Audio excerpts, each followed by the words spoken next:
Olá, olá, esse aqui é o podcast Sem Segredo. E vocês têm que acompanhar em todas as redes, né? Spotify, YouTube, TikTok, Instagram. A gente está bombando aqui, né? Eu e o Ale de Maio. A gente está impressionado com os números que a gente está atingindo em menos de 40 dias. São 4 milhões de views. Eu acho que por que isso? Porque a gente está entrevistando pessoas que têm muito assunto interessante para falar. E hoje a gente vai entrevistar uma pessoa que tem muito assunto, que eu gostaria de estar no lugar dele na época que ele estava trabalhando na Playboy. Nós estamos aqui com Jackson Bezerra. É um prazer estar aqui com vocês. Jackson. Quanto tempo, né? Nós somos parceiros aqui nesse podcast. É uma alegria muito grande ter vocês aqui no Plot B Studio. Acho que um dos sucessos desses 4 milhões, inclusive, é isso, né? A direção de alguém experiente dessa equipe incrível que a gente tem aqui. Pois é, tem muita história. Né? Tem essa história da Playboy aí, que tem histórias muito bacanas para contar para vocês, mas eu também fui diretor da Caras no Rio, da Quem. Tem história de Ilha de Caras, você pode escolher aí, de camarote. Mas você se formou em jornalismo? Como que foi? Então, eu queria, como todo jornalista que se formou em São Paulo, queria ser colunista da Folha, né? Aí um dia eu era revisor de texto lá na Abril, fui pedir emprego na Playboy, que era no mesmo prédio e tal, e aí me deram um teste lá, me deram uma matéria falsa, Turco. O Carlos Costa, que faleceu, era o redator-chefe na época, ele falou assim, não, você vai fazer... Então, você faz essa matéria, não vou te pagar nada, se você fizer direito, você vai ser contratado, né? Então, você faz uma matéria sobre as geishas na cidade de São Paulo. Aí eu... Bom, bora, né? Aí eu peguei e fui. Fiquei um mês atrás. Vi ela para a Liberdade, corria para lá, corria para cá. Nenhuma geisha. Não tinha porra de geisha nenhuma. Só que eu cheguei com um calhamaço de matéria, assim, falando toda a prostituição que tinha, toda a história, essa história das mulheres, mas não tinha geisha, né? Falei, olha, não tinha geisha, mas tem essa matéria aqui. Aí o cara falou, pô, me contratou. Foi assim, meio aleatório mesmo. Legal, cara de pau, porque a Playboy era uma espécie de Piauí hedonista, né? Mulher pelada com cultura e tal. Tinham grandes matérias, né, na Playboy. Graças ao Mário de Andrade, que era o diretor da época, assim, legenda, né? Que, segundo dizem, morreu no motel, né? Isso é uma glória, né? Morreu feliz. Dizem, né? Dizem. Eu não posso comprovar nada. Mas você não começou direto na Playboy? O que foi a primeira grande... Foi como revisor de texto. Daí da Editora Abril. Na faculdade mesmo, eu já entrei como revisor de texto. E aí, primeiro emprego foi Playboy. Com quantos anos? Com 20 anos já trabalhava na Abril. Como era com 20 anos estar na revista mais desejada pela molecada? Não, cara, a primeira mulher que entrou pela redação foi a Cláudia Lúcia, vocês vão lembrar. Era uma, tipo assim, não era famosona, mas era a mulher, né? Assim, corpo perfeito e tudo. E já havia homenageado essa pessoa algumas vezes na minha adolescência, né? E quando ela entrou na redação, eu era muito tímido. Fiquei vermelho, assim, parecia um camarão, assim. Falei, gente, essa mulher... Já homenageei várias vezes, agora ela está aqui. Acabei ficando amigo dela e tal. O pulo do gato, na verdade, foi quando eu estava meio com o saco cheio aqui de São Paulo. Poucos meses de Playboy, eu fui para o Rio cobrir o Rock in Rio 1. Então tem umas histórias eu fazia backstage no Rock in Rio 1. Rock in Rio 1? Nina Hagen, Queen. Qual que conta uma história desse backstage. O backstage aí, é que quando o Erasmo Carlos foi vaiado, eu estava com a Rita Lee e o Roberto de Carvalho no trailer deles, assistindo lá, no backstage. E foi muito triste, porque ele foi vaiado, ele estava... colocaram ele no dia do heavy metal, não sei se você lembra disso. Estava lá jogaram coisa dele. Não? Eu não era nascido. E foram 10 dias assim, frenéticos, sabe? Que eu via o Queen assim, a 20 metros de distância, 2 vezes, a James Taylor, aquela turma, a AC/DC, aquelas coisas todas daquela época, né? E de repente, logo depois, apareceu uma oportunidade de eu me mudar para o Rio. A redação da Playboy foi inteirinha demitida no Rio, porque fizeram uma matéria falsa sobre aeromoças lá, inventaram o nome das aeromoças, contaram um monte de história de sacanagem, do que elas teriam feito e tal, histórias dela, e era tudo falso. Aí o sindicato foi atrás e tal, e a redação inteira foi demitida. Aí eu me ofereci, quer que eu vá? Não, um deles. Aí eu fui o primeiro contratado da redação do Rio. Foi assim. Pô, morar no Rio de Janeiro, Rock in Rio, Playboy. Você se perdeu aí nesse rolê? Eu fiquei bem assustadinho assim no começo, né? Porque me deram um hotel 5 estrelas lá, o Meridiana, na praia de Copacabana, e eu tinha um Fiat 147 a álcool, né? Então era meio bizarro assim. Mas quando você tem uma vírgula depois do nome, fica muito fácil, cara, porque você é o cara da Playboy, né? Aí todo mundo te recebe, todo mundo te trata bem, como se você... Então, isso daí, graças a Deus, eu tive essa consciência logo, né? De que sem essa vírgula depois do nome, você é uma coisa, com a vírgula depois do nome é outra, né? Então, eu fui muito... Me receberam muito de peito aberto, assim, lá no Mas não Rio. tem uma história de uma noitada? Tem. Um rolê, né, Gui? Não, Como eu que quero aconteceu? saber que essa mulher que foi a primeira, né, que deu muita alegria pra ele, se ele finalizou, né? Não. Ah, conta aí, sem segredo, meu. Não, olha, na Playboy do Rio, o que aconteceu? No começo eu era só um repórter. Depois que eu descobri a Luciana Vendramini, aí eu virei o Midas, o cara que descobre as mulheres. E tal. Foi aí que mudou um pouco a história. Teve aquela A polêmica Vendramini, da Lei Vendramini ter pousado menor de idade, né? ela tinha 2 carteiras de identidade, né, na época lá. Eu não sei qual que a gente usou, mas ela tinha 2, assim. Ela pulava do colégio para vir falar Eu comigo. quero saber. Mas na época, menor de idade pousava, cara. Não foi só ela. Ela não sei se ela tinha 17 ou 18, sinceramente. Eu acho que tinha 18 já. Mas teve outras lá que com a autorização da mãe pousava, de 16 para cima. Tinha isso, eram outros tempos, né? Sim. E aí depois da Luciana, que a Luciana fazia propaganda da Xuxa de esqui, de skate, como é que chama? Patins. De patins, no posto de gasolina. Aí eu mandei para São Paulo, contratamos e explodiu, né? Do jeito que explodiu. Aí o Jackson entende de contratar mulher. Aí comecei a ser o cara das mulheres lá. Comecei a dar entrevista e tal. Aí o Chacrinha me chamou para ser jurado. Eu lembro, cara. A gente entrevistou a Rita Cadillac, tava ele lá, né, sendo jurado do Chacrinha. Cara. E explica pra galera de hoje o que era Playboy, né? Tipo assim, quando você contratava uma mulher, quanto uma revista de sucesso, quanto que uma mulher dessa ganhava, quanto vendia... explica um pessoal que não tem essa noção, que hoje, né, a internet, começo, cara, o que é uma revista como a Playboy naquela época que não existia internet? Então, para você sair na Playboy, você tinha que atrair a atenção da mídia de alguma maneira. Às vezes apareciam as meninas falando comigo, mas como é que eu saio na Playboy? Eu falo, cara, não sei, vai lá no viaduto do chá, tira a roupa e atravessa correndo, mas se certifica que alguém fotografe, porque senão não vai adiantar nada. Não tinha internet para se divulgar, não tinha nada disso, né? Mas geralmente, hoje, por exemplo, que nome da mídia pop hoje seria uma mulher que entraria na Playboy? Anitta, né? A gente está falando desse nível de pessoa conhecida, assim, né? Uma Virgínia, uma Anitta, esse tipo de mulher. Eu tenho um arquivo de Excel guardado aí no meu escritório, aqui do lado, com mais de 250 nomes de mulheres e toda a negociação.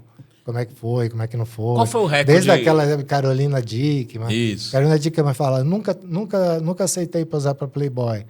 Só que não é que ela não aceitou, a gente que não tinha o dinheiro para pagar ela, mas ela aceitou. Chegou a negociar, né? Chegou a falar o dinheiro. A Luana Piovani é a mesma coisa. Outras nunca pediram dinheiro, tipo Camila Pitanga. Nunca chegou a falar de dinheiro. Quanto Agora, ganhava? Fernanda Lima, sim. Fernanda Lima estava fechada de boca assim, com o empresário dela, o Antônio Amâncio, e um valor assim, o dobro do que a Grazi ganhou, pra você ter uma ideia. E ela foi contratada para ir para o Fantástico. E aí não podia mais posar nua, né? Porque era jornalismo e tal. Eu tenho muita história. Na verdade, só tem de todas essas, né, mulheres, uma que eu comprei, a única Playboy que eu comprei foi da Fernanda Young. Maravilhosa. Foi a única eu Playboy. Contratei, eu almocei com ela naquela praça ali perto da FAP, ali, como é o nome daquela pracinha? Fiquei almoçando com ela lá, ela tomou umas 10 cervejas. Vila Boim, não é? Vila Boim, Praça Vila Boim. E ela tomou umas 10 cervejas, assim, mas um gênio, né? Uma mulher adorável, né? Incrível. Eu estava num orgulho de estar almoçando com essa mulher ali, falando. Mas ela não topou, né? Então, topou. Não comigo.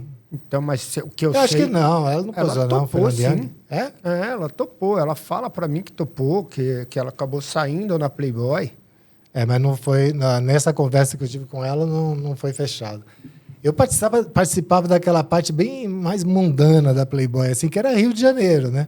São Paulo não tinha nada, né? Então, o Baile das Panteras lá no Rio, que era um ícone, não sei se você lembra, Turco. Né? Não. Baile todo abril, a Playboy colocava uma pantera do Ricardo Amaral, que era eleita no sábado de carnaval lá no Rio, né? Então, todo ano era uma loucura isso, porque era marmelada, né? Totalmente marmelada. Era o Amaral que decidia. Então, botava lá no júri Boni, botava lá o pessoal da Tenor Mayrink Veiga, sei lá o que, o pessoal da sociedade, e um monte de artista e tal no júri, mas ele que decidia na hora. E decidia mais ou menos em parceria comigo e com o Zé Reinaldo, que era o coreógrafo, né, que é meu amigo até hoje. Tudo. Ele era assim, qual era o espírito da Pantera? A mulher tinha que ser muito gostosona, corpo perfeito e tal. E qual era o estilo da Playboy? Tem o rosto bonito e tem um pouco de peito, porque era muito raro o peito naquela época, não tinha silicone, essas coisas. Então eu ia para o ensaio das Panteras, olhava as meninas lá no ensaio, ia lá para o escritório do Ricardo Amaral, eu e o Zé Reinaldo falava, tem que ser essa. E eu, pô, Amaral, tem que ser essa aqui. E aí, não, e tem que ter. Aí ficava aquela tensão. Ele nunca dizia pra gente se ele ia aceitar ou não, né? Mas aí, e todo ano ele acabava. Porque assim, tinha umas que não queriam posar. Eu falava, tá, você é bonito pra caramba, eu quero posar? Não quero posar. Bom, então era marmelada pura mesmo, assim. Né? Hoje com o OnlyFans, né, as meninas ganham muito dinheiro. Naquela época, quem dá uma noção de grana e quem que foi que ganhou mais dinheiro com a Playboy? Quanto que era num dinheiro de hoje em dia? A coisa mudou depois da Meitê Proença. O primeiro ensaio dela é que mudou muito o negócio de grana, porque ela começou a ganhar por venda, né? Então, a partir de 100 mil, por exemplo, até 100 mil não ganhava nada. De 100 mil a 200 mil ganhava R$2 por exemplar. Aí de 200 mil a 300 mil ganhava R$3 por exemplar. E assim escalando, né? Então, começou a ganhar muito ali, quando entrou esse sistema. Você dava um fixo que a revista conseguia bancar, e aí colocava na banca muita revista e aí elas ganhavam muito. Quem ganhou, assim, que eu tenha passado pela minha mão, a maior cachê foi da Grazi. Foi Grazi da Massafera. Grazi Massafera. Quanto? Num dinheiro hoje em dia? Bom, na época, agora acho que não tem sigilo mais, não existe nem a revista, né? Na época, não me lembro quanto era em real, mas eram 800 mil. Era o fixo. Há quantos mas anos aí tinha atrás? vendagem, né? Quantos anos atrás? A Grazi, quanto foi que a Grazi saiu? Da primeira década de 2000 aí. Quando começou o Big Brother. Então, há quase 2000 20 anos pouco, atrás. Era muito dinheiro. Então, estamos falando hoje uma mulher na Playboy ganharia, que fizesse sucesso, ganharia 3 milhões de reais, 2 milhões de reais. Se for essa, se você passar para dólar naquela época. Isso, né? a Anitta hoje saindo na Mas Playboy ganharia 2, 3 milhões Cara, de a Grazi reais. tem uma história assim muito incrível, porque assim, eu te falei, eu trabalhei lá no Rio 13 anos na Playboy, né? E com 13 diretores diferentes, por coincidência, assim, vários, né? E a Grazi, a gente estava com um diretor na época que era meio... Ficou só 6 meses na Playboy. Ele foi um pouco... Era um pouco assim, sabe, aqueles caras novos e tal, que tem curso de negociação em Harvard e tal. Então, ele chegou, a primeira reunião com a Grazi, ele quis fazer pessoalmente, porque normalmente fazia no Rio. E ele quis que eu trouxesse ela para cá e fizesse com ela aqui, né? Levei ela para Abril, lá 10 da hora da noite, que era a hora que ela podia, que ela estava naquela semana de sair do Big Brother e tudo. E ele escreveu no papelzinho um valor, né? E mostrou para ela assim, e falou assim, ó, tá vendo esse valor? Ela não queria. Ela é bem humilde mesmo, né? Do jeito que ela sempre passou. Ela falou, não quero, não sei como é que eu vou chegar na minha cidade depois de fazer Playboy e tal. Aí ele escreveu um valor num papelzinho e mostrou para ela, tá vendo esse valor aqui? Você nunca vai ganhar esse dinheiro na vida. Falou para ela. Um negócio assim, bastante escroto, né? E a ponto da Grazi, essa história ninguém fala, sabe? Sim. Porque tem uma história de glamour em volta da Playboy, mas tem as podreiras também, né? Ela, quando desceu, ela chorou lá embaixo comigo, né? Eu falei, cara, olha, eu vou te dizer uma coisa. Eu tô aqui na Playboy há muito mais tempo que ele e tal, e já vi isso acontecer várias vezes, né? Então, não leve em consideração isso, não sei o quê. E foi embora. A gente contratou ela alguns meses depois por o dobro daquele papelzinho. Aquele papelzinho tinha 400 mil escrito. E aí foi fechado por 800 mil. Então, tem muita história desse tipo, né? A gente vê, tipo, pô, são, né, saíram grandes mulheres que todo mundo acha, né, que elas são super seguras. Tem muito caso de insegurança das mulheres quando saíam na Playboy ou quando De iam... insegurança? De insegurança. Ah, sim, né? A maior insegura que saiu na Playboy da minha época foi aquela do Maracanã, a fogueteira do Maracanã. Sim. Não é do teu tempo também, né? Não. O Turco sabe quem é, né? Pô, eu não Que sei, o Brasil quase ficou fora da Copa. Não sei, cara. Eu Sabe sim. eu não sei. Minha mulher pode estar assistindo, eu não sei. Não, Como foi a fogueteira da Copa? a fogueteira do Maracanã, o Brasil estava fazendo um jogo com o Chile e se ele não ganhasse aquele jogo, ele não ia para a Copa, né? E aí essa menina, Rose, depois ficou sabendo que era ela, tal, jogou um foguete de marinha assim no campo e o goleiro Rojas fingiu que tinha atingido ele e o Brasil ficou assim, ela pendência assim, até se provar que ele tinha se cortado ele próprio com uma gilete, o cara o massagista cortou com uma gilete, né? Até se provar isso, ficou aquela coisa, o Brasil não vai para a Copa, o Brasil não vai para a Copa. E aí essa menina, ela realmente, eu contratei ela, 2 dias depois ela já estava contratada, assim, foi promovido na Playboy por causa disso. A Playboy tinha, né, que eu entendo, que eu via, né, ela tinha primeira linha e também tinha umas que era de segunda, terceira linha para dar uma esquentada, né? Sim. Era isso mesmo? A gente nunca chamou de segunda, terceira linha, mas era assim, desconhecida, né? Aí pagava muito pouco, né? Pagava muito pouco. Tinha menina que pagava para sair na Playboy e tinha as que a gente ia atrás, né? Então, tinha bastante dessas garotas. Mas algumas viraram, né? Tipo Cláudia Egito, na época, explodiu, e outras, assim, várias. Porque... E outra, quais são as propostas indecentes que você já recebeu? Recebi. Quais são? Recebi proposta de dinheiro. De mulheres? De empresário de mulher, recebi uma vez. Uma artista de primeiro time é sem segredo, mas essa eu não posso falar. Não, nós queremos saber. Pô. Uma artista de novela das 8, assim, protagonista. Aí, não foi ela que fez a proposta. Que novela? Só faz isso, não fala não. Não lembro a novela. Mas, assim, a proposta era assim, de uma pessoa muito próxima dela. Propôs, você consegue mais 100 mil aí que eu te dou 50, coisa assim, né? Aí eu falei, bom, não é assim que funciona, tal. Peguei o telefone e liguei para São Paulo, né? Falei para o diretor da revista, olha, precisa me aumentar aí, porque eu acabei de recusar 50 mil, não sei o quê. Aí o cara, pô, mas ela acabou de fazer a mesma proposta para a Ariane. A Ariane era a menina aqui de São Paulo, a Ariane Carneiro, que é minha amiga, que fazia o mesmo trabalho que eu aqui, fazia produção de fotos e tudo. Ela já tinha ligado para a Ariane também para propor a mesma coisa. Entendeu? Tá, mas a gente quer saber de outra proposta. A proposta... né?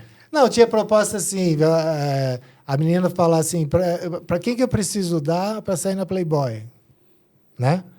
Aí só me lembro que uma dessas aconteceu assim mesmo. Assim.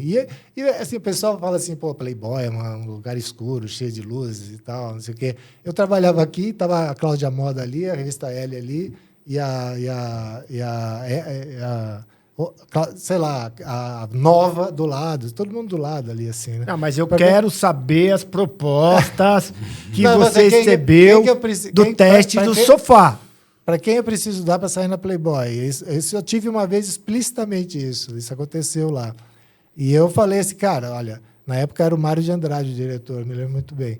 Falei, olha, você pode Se fosse para dar para alguém, eu diria que você teria que dar para o Maurício de Andrade.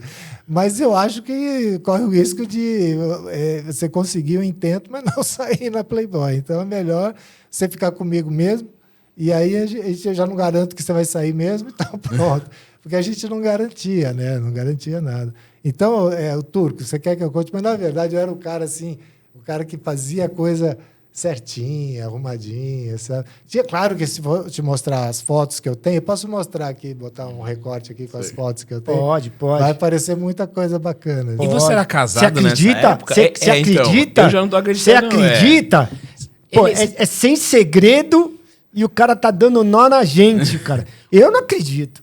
Não, eu já tive algumas namoradas ou ficantes assim que saíram na Playboy. Eu queria, pro meu padrão, era muito acima do meu padrão. Né? Não teve nada. Mas que você acaba fazendo amizade e tal, não sei o quê. Então não teve nada que você fez que você se arrependeu na Playboy? De positivo e negativo, assim? Não, eu acho que não. Eu acho que não. Se eu fosse o cara, eu acho que eu corri muito dessa coisa do assédio. Eu tive que correr muito, porque eu queria manter meu emprego, né?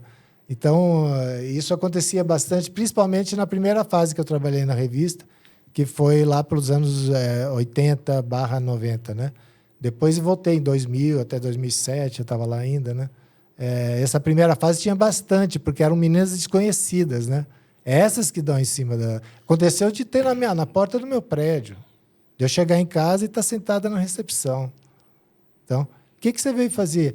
Queria conversar com você. Posso subir? Falei, cara, coisas assim, sabe? E você tinha relacionamento na época? Não tinha. Você sempre foi solteiro nessas épocas. Né? Sim. Mas deixa eu te falar uma coisa. Você, pelo que eu entendi, era super ético nessa questão de respeito às mulheres. Mas e os seus companheiros, seus diretores? Você chegou a saber de algum caso? Sabia, tinha muito na concorrência, né? Que acontecia isso. Dentro da Playboy mesmo, pra você ter uma ideia, foram 35 anos, enquanto teve na Abril, não teve um processo de assédio. Porque era coisa assim, era bem... Olha, eu trabalhei lá, nesses 13 anos que eu trabalhei entre idas e voltas, né? Eu ia na sessão de fotos mesmo, eu ia muito pouco, porque... Eu poderia ir, né? Mas eu ia só quando tinha que apagar incêndio. Tipo, Mel Lisboa, fui, e alguns eu fui, né? Mas na maior parte do tempo eu não ia, não. Mas tem muita história de como foi a contratação, como é que a dificuldade de fazer essas contratações e tal. Mas outra coisa, teus amigos pediam, pô, pelo amor de Deus, me leva na sessão de foto, chegou a rolar isso? Não, acontecia muita coisa, por exemplo, aqui, essa casa onde é o estúdio aqui, foi a casa onde eu cresci, né? Então, quando eu estava na Playboy, eu trazia, às vezes, as capas da Playboy aqui para esse boteco que tem em frente, né? Era uma loucura isso com os amigos. Eu tenho um prestígio, assim, com os amigos de infância muito grande por causa disso, né? A Bendramini foi uma que veio aqui no auge, que é aqui do lado. A Zaira Zambelli, você nem lembra da Zaira Zambelli. Eu tive umas namoradas, assim, dessa época, mas sempre depois que saiu na Playboy. Aí... Ale, e a gente só conheceu ele só uns 2 meses, né? Sim. Puta que conheceu ele na fase errada. Na fase errada, né? Cara, mas essa coisa da celebridade e tal, essa convivência com a celebridade, eu depois fui migrar para produção de show, essas coisas. Mas eu trabalhei na Caras também, que tem muita história de Ilha de Caras, assim, muita coisa. Isso que eu ia falar. Depois, né, você não ficou só na Playboy, Caras, a revista mais, né, a glamorização da fofoca e todo esse lado, né, super dos paparazzis, assim, entrou uma nova era no Brasil com a Caras, né, de cobertura, dessa cobertura mais tabloide inglês e tal. Fala de umas histórias dali. Como é que foi esse momento seu na Caras? Qual a melhor história? A Caras tem bastante história boa também. Porque a Caras, assim, eles me contratavam para produzir o carnaval deles, a cobertura de carnaval, de dezembro a fevereiro, durante 15 anos. Eu fiquei fazendo isso. Até que me contrataram como diretor lá do Rio. E aí chega de intermediários, bota o Jackson mesmo, né?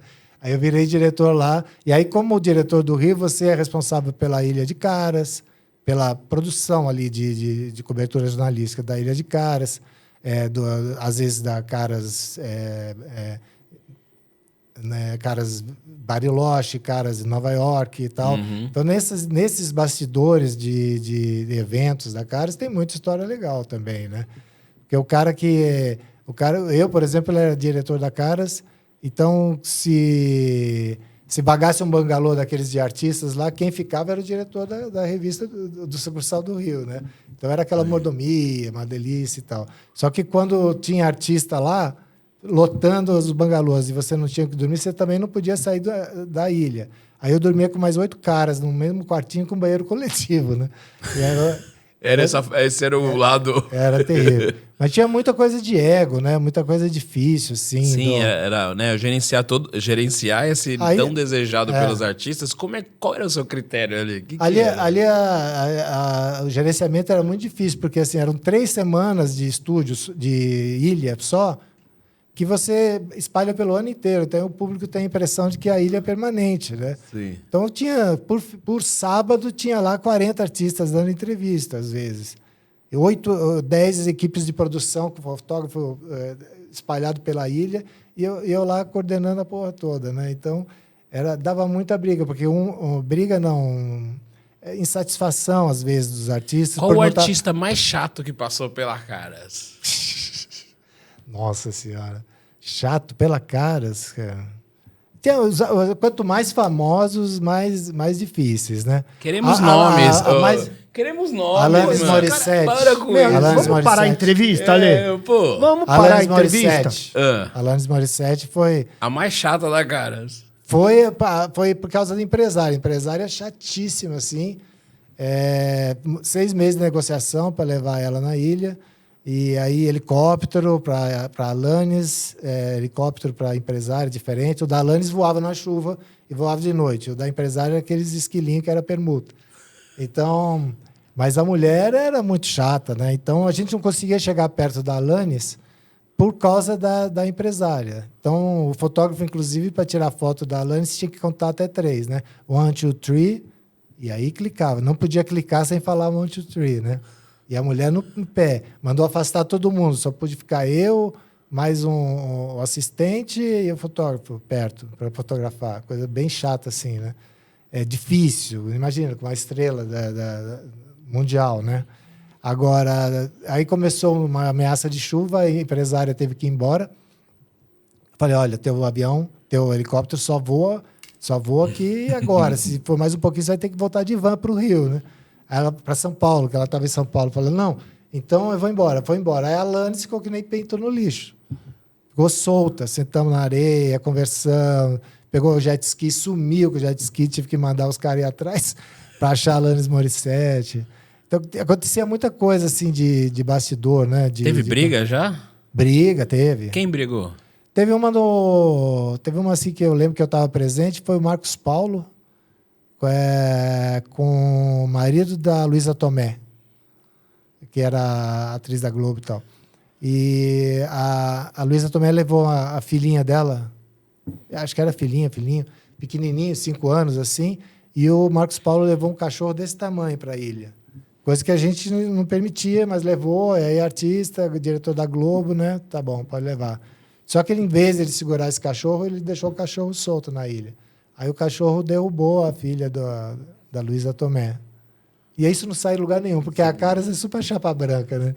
Uhum. Não conta esses bastidores. Mas aí o marido da Luísa Tomé queria matar o Marcos Paulo, só isso. Matar ele. E aí precisou de muita gente para segurar. E foi assim, isso acontece, né, cara? Nos bastidores. E teve, né? assim, algum caso de... Qual a loucura que fizeram para aparecer na Caras, né? Todo mundo queria, de alguma forma, aparecer lá também? Olha, é uma briga muito de assessor isso, né? Nessa época. Acontecia muita coisa no carnaval, né? Camarote Sapucaí, né? Perdi amizades por causa disso, né? Porque a pessoa fala, pô, me arruma aí ingresso para Sapucaí. Só que cada ingresso custa R$5.000, né? Então não é assim, né? Sim. Você pode... Mas muitas amizades foram desfeitas ali porque eu não conseguia colocar as pessoas que eles queriam, né? Às vezes tem relação com um artista que é B, né? B+. E aí você tem poucos ingressos para disponibilizar e aí causa discórdia aí. Mas, em geral, a de briga, de briga mesmo lá no camarote, não lembro de nenhuma, não. Tem um folclore, né? Ou um tabu, não é nem um folclore, mas um tabu da pessoa que era o fundador da Playboy, né? Que ele sempre estava cercado com Hugh Hefner. mulheres maravilhosas, né? Mansão. Aquilo era tabu, realmente acontecia. Aquilo acontecia assim, mas aqui no Brasil era a Editora Abril, né? Então não tinha essa coisa e a gente não tinha o poder da marca, a gente tinha só para publicar a revista mesmo, né? Então, por exemplo, teve uma época lá, falei, gente, quando começou a aparecer a internet, falei, melhor a gente tem que. Eu lutava para colocar Playboy na internet de qualquer forma, e as pessoas estavam dispersas. É isso, na sua visão, a internet teria chance hoje em dia? Não, então, Desculpa, Playboy teria chance hoje em dia? o modelo que eu propus lá, cheguei a propor isso. Não sei se foi para a Cíntia ou para. Não me lembro qual foi o diretor da época, o diretor-geral aqui de São Paulo, que era você colocar as meninas no YouTube e quem performar melhor a gente bota na capa da Playboy, entendeu? Jackson, Só eu acho que tinha problema de censura, né? Jackson, eu acho que você não entendeu a pergunta, né? Ah. O fundador da Playboy, Ah. a gente via que ele era um cara excêntrico, né, no sentido de sempre estar com mulheres ao seu lado, piscina, charuto, né, champanhe. Isso é verdade ou ele fazia aquilo como estratégia de marketing? Acho que é verdade, né? Acho que é pura verdade. Né? Que inveja. E na sua avaliação, a figura dele foi uma pessoa visionária? Foi um cara que reforçou o machismo? Qual é a sua avaliação no geral agora? Hoje em dia, se você fala que trabalhou na Playboy, muita gente torce o nariz, né, por causa disso. Né? Só que na época não era esse o entendimento. Né? Se você pegar Ioná Magalhães, por exemplo, ela fala que sair na Playboy foi um empoderamento, sabe? Foi meu corpo, minhas regras, e tinha essa noção naquela época, né? Mas realmente as críticas só vieram agora, cara, porque na época não tinha essa crítica. E aquela polêmica, tinha uma polêmica no Playboy que foi uma era que começou a ter os retoques, né? Do Photoshop. Então teve uma era antes, né? Photoshop, que não tinha essa tecnologia, era depois. Como é que era lidar com isso? Já e esse sempre nível de... teve retoque, porque a gente via, quando você colocava... Podia ser a Luísa Brunet, que tinha corpo perfeito e tal. Você via ela assim, deitada num contorno assim, preto e branco, com indicações para o cara lá, o artista que ficava na gráfica, tipo assim, tirar veia, amaciar veias, tirar rugas, isso aqui. Tudo isso era feito na mão. Era um maluco que chegava lá e fazia fotolito, na mão e tal. Né? E por muito tempo a Playboy se recusou a fazer com digital, né? Fazia só com filme mesmo, porque não tinha qualidade. Até agora que alcançou a qualidade, até superou a qualidade que tinha na época, né? Mas, né, em geral, não tinha muita diferença, não. Tinha retoque pra caramba também. Muito retoque. Mesmo as mulheres mais bonitas, né? Teve algumas campeãs de retoque. Mas era uma coisa da equipe ou era um pedido da mulher? Tinha, né, aprovação, que ela aprovava as fotos, aí vinha mais retoque? Como é que era isso? Tinha. As mulheres mais famosas tinham direito a escolher as fotos. Só que a Playboy tinha uma estratégia nessa coisa. Você fazia... A gente precisava de 14 fotos, digamos, para fazer o ensaio inteiro, né? Aí você colocava em cima da mesa 50 fotos. Aí a mulher ia muito ousadas, né? Fotos bem ousadas. Aí ela, essa não.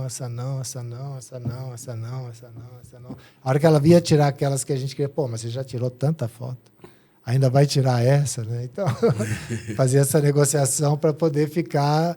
Aí dava a impressão de que ela tinha recusado muita foto, mas, na verdade, a gente sabia que tinha foto que não ia publicar nunca. Qual foi a foto mais ousada que vocês publicaram na Playboy? Tem algumas famosas, que é da Adriana Galisteu se depilando, né?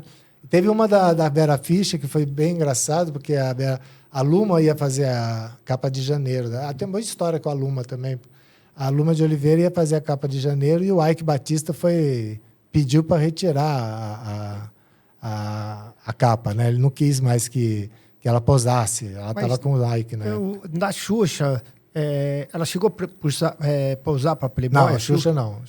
Não tem A Mara Maravilha. Não, pousou, mas né? teve uma história que o Pelé e o Ayrton Senna proibiu em algum lugar matérias. Foi o Senna com a Galisteu. Com a Galisteu? Senna com a Galisteu, isso aconteceu mesmo. Mas com a Luma também aconteceu, do Ike encrencar lá, e aí a gente de repente ficou sem capa em janeiro. Aí foram correndo lá para Vera Fischer. Vera Fischer, que era uma estrela, já tinha feito Playboy e tudo. Falou, Vera, você topa fazer Playboy? Ah, topo, só que tem o seguinte, eu não me depilo, né? Aí todo mundo, bom, beleza, né? Tudo bem, né? Sabe? Só que o não me depilo dela era não me depilo mesmo, assim, né? Então, quando ela chegou no fim, isso que fez a revista explodir de venda. Porque ela, quando chegou lá, a Ariane que conta essa história, quando chegou lá para fotografar, ela estava, né, totalmente, tudo pelas pernas e tudo aqui, assim. Falou, não, mas tem que ser assim que vai fotografar. E foi assim que foi fotografado, foi assim que foi publicado. E o boato, né? Porque naquela época, a mulher posava na Playboy e não tinha esse negócio de vazar foto na internet. O cara chegar aqui, digitaliza tudo e coloca na internet e acabou, né? Não, você tinha que comprar a revista ou pegar a revista de alguém para ver. Então, todo mundo ficou com a curiosidade de ver a Vera Fischer com a sua não depilação, né? Então, foi bastante famosa essa parte. Tinha os fotógrafos, né? Um dos fotógrafos que eu lembro que fotografava muito para Playboy era o J.R. Duran. Sim. Né? Qual foi o fotógrafo que você mais gostou de trabalhar? O que eu mais gostava era o Luiz Crispino, que era aqui de São Paulo. Você conhece ele? Não. Não. Não, é um grande fotógrafo, que ele era um fotógrafo contratado da Abril mesmo. Ele que comandava o estúdio que a Abril tinha ali perto da Berrine. Esse era o cara que eu mais gostava, que eu tinha mais contato com ele. Né? O Duran também, várias vezes estive em produção, que ele estava junto. O Bob Wolfenson, lá no Rio, que fez fotos comigo. O Dario Zales fez fotos e outros grandes fotógrafos. Mulheres também que fotografavam. Tinha mulher que só queria fotografar com fotógrafa mulher. Né? Dependendo da artista, vinha com essa exigência. A gente não gostava muito, para falar a verdade. Você já foi proibido de assistir o ensaio de foto, por exemplo? Não, proibido não, mas eu tentava não ir para tentar não contaminar, mas eu fui obrigado a ir algumas vezes. Né? Essa fogateira do Maracanã, por exemplo, ela começou a chorar no camarim, pediu para que eu fosse, porque ela não não ia posar. E aí eu tive que ir lá apagar incêndio. Que ela confiava em mim e tal. Eu sou bonzinho, né, Ele apagou o incêndio da fogueteira do Maracanã. Será que ele não pôs fogo ali? E esses ensaios, explica um pouco, pessoal, porque a gente está falando, não são ensaios normais. A gente está falando dos ensaios da Playboy de grandes produções fotográficas, né? Qual que foi a mais ousada dessas? Assim? Olha, a Maitê, lá na Itália, acho que cara, né? Produção cara. Isso. A Luma também na África do Sul. Como é que foi? Levava uma equipe? Como que era isso? Era uma equipe grande que ia para fazer. A gente com a Luma, a gente teve uma operação assim, também de guerra. Foi quando ela participou do Miss Playboy Internacional. Essa é uma história boa, porque ela não queria ser derrotada. Ela não queria. Você vê que é o tempo pré-internet, né? Ela queria participar do Miss Playboy Internacional e se perdesse, ninguém ficasse sabendo que ela perdeu, né? Então a gente fez uma operação de guerra, assim, de ela ir para a China, participar do concurso todo, e se perdesse a gente ia apagar a notícia, né? Só que ela ganhou, né? Então foi muito legal, mas era muito. Com a Luma de Oliveira, não sei se a Luma era que seria hoje a Luma de Oliveira, em termos de mulheres, assim, a Virgínia, sei lá. Isso. Era a mulher mais desejada do país e tudo. E o primeiro contrato, essa é uma história boa também, o primeiro contrato que eu fiz com ela era só irmã da Isis de Oliveira, na época, né? E a irmã da Isis namorava a Simone, a cantora Simone. Não a Simone de hoje, mas a Simone original, né? E aí eu fui lá pegar a Luma. Era assim, não tem esse negócio de empresário. Eu ia com meu carro lá, meu Voyage, pegar a Luma para ir jantar e conversar para sair na Playboy, né? Aí eu cheguei no prédio lá da Simone. E Simone, o que seria hoje, Turco? Ivete Sangalo, né? Sei lá. Pode ser. Né? Ivete Sangalo. Aí toco lá no prédio da Simone, o porteiro fala, pode subir. Aí eu falei, mas assim, você não vai ligar lá para cima, nada? Não, pode subir. Tá, subi. Toquei a campainha, nada. Aí veio uma empregada pela porta. Fui lá na área de serviço, toquei, veio a empregada. Estou tentando falar com a irmã da Isis, que está aí com elas, né? Tá, peraí que eu vou abrir lá na frente. Quando abriu lá na frente, ninguém sabia quem eu era, ninguém sabia nada, só a Luma sabia. Aí a Simone veio em cima de mim, a Isis de Oliveira em cima de mim. O que você está fazendo aqui? Coisas assim que nessa época aconteciam que hoje em dia, com empresário, não é impossível acontecer, né? A Luma começou com esse, nem capa ela foi nesse primeiro ensaio, né? Depois foi 5 vezes capa da Playboy. Você falou que tinha garotas na época que posavam com 16 anos. Né? Qual foi a pessoa mais velha que você contratou para fotografar para Playboy? Eu acho que mais velha, na época tinha sido a Ioná Magalhães. Ioná Magalhães, que na época era 50 anos. Mas 50 anos naquela época era 50 anos. Né? Não era os 50 anos de hoje, né? Acho que não teve ninguém com mais de 50 anos que posou para Playboy, que eu me lembro, assim. Você vê a diferença entre o OnlyFans de hoje e a Playboy? Agora que elas mesmas... É a mesma coisa que aconteceu com as revistas de celebridade, aconteceu com as revistas que tinham mulheres nuas, né? Não tem como você concorrer com elas próprias, né? Então não tem como... Nem comparar, né? É muito mais fácil hoje em dia, né, para elas. Elas ganham o próprio dinheiro, não tem intermediário, né? Aqui a Playboy tinha muito prestígio, tinha várias revistas, né? Acho que a única que tinha realmente prestígio era a Playboy, né? Que a gente conseguiu manter isso durante anos. Você sabe que quando a Playboy foi vendida, no meados dos anos 2000, sei lá, demorou 3 meses para ter uma denúncia de assédio com a editora que comprou.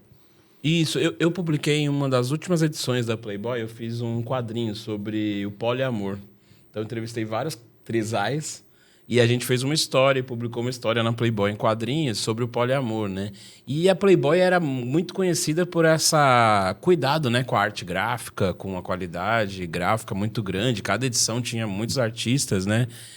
Fala um pouco ilustração, né? Isso, muita ilustração. Fala um pouco desse lado, como era a escolha dos artistas, como era essa parte. Essa parte da ilustração era tudo concentrado aqui em São Paulo, né? Mas assim, a gente fazia as matérias, não existia foto na Playboy. Você vê que diferença, né?